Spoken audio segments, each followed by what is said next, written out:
Thank you, one and all, for this opportunity. My topic of presentation is South Asia and West Asia.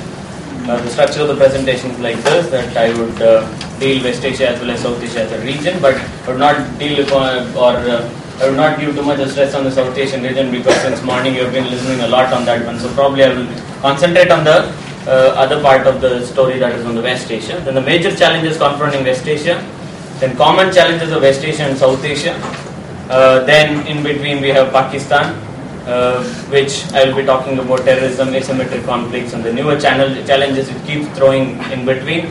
Then road ahead in both South Asia and West Asia specifically, and my concluding remarks would be the India's policy response to both West Asia and South Asia. West Asia as a region is of greater importance to the world politics itself, because if you see over a period of time that it has been a major source of conflict, it's a major source of interest, and it's a source of curiosity basically. And also, if we see geopolitical importance in the present context has made this region as a utmost curious one, that like Hamid Ansari says, that the curse of centrality, probably being there as a region itself has put it to, or has pushed it to that position. Again, it's predominantly states ruled based on theocracy. Probably most of us, other than the scholars, to the knowledge of our students, theocracy is basically when we have religion-based states basically, or the states which are moved by a religion predominantly.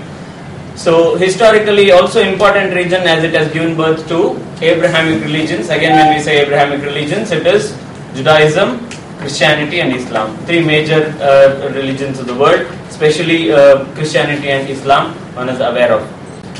It's also an interesting region to understand the concept of clash of civilizations, what Huntington specifically speaks. I think this is a classic example. West Asia is a classic example to understand that there are three cultures specifically, or dominantly three cultures, how there is a clash and how they... The best part is not just understanding the clash of civilization that interests me in this region, how they are coping up and still continuing to be part of the structure that we have, the international structure.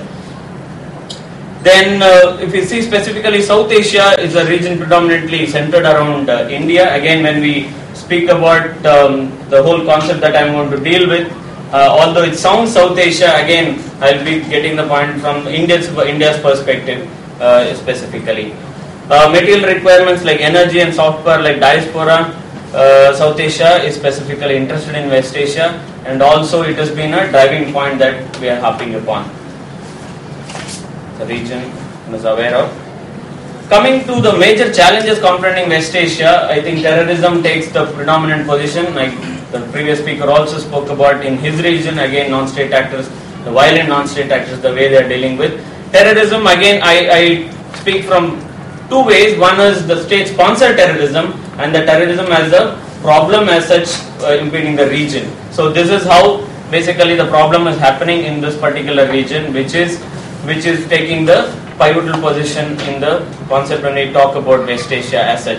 The terrorism, it has gone to a real great extent. On the one hand, we have terrorism that is emanating from ideology from Saudi Arabia and other countries. On the other hand, we also have the countries which are facing that one, like Israel. But there are also other ones who are part of sponsoring terrorism, like Iran, which are they are playing a major role in Syria and Lebanon.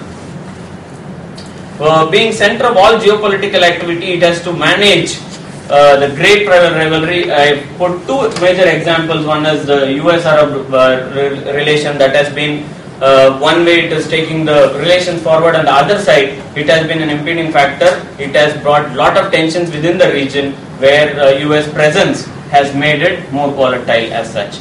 On the other side we have Russia, which also has its base in Syria, and it also has its own geopolitical reasons to have its own say in this region. So basically, as Ansari, again I try quoting Ansari, because that is something which has happened. They have got stuck in between. All these people have been trying to use it. It has got, and to simply put it in simple words, it has got sandwiched between this great part.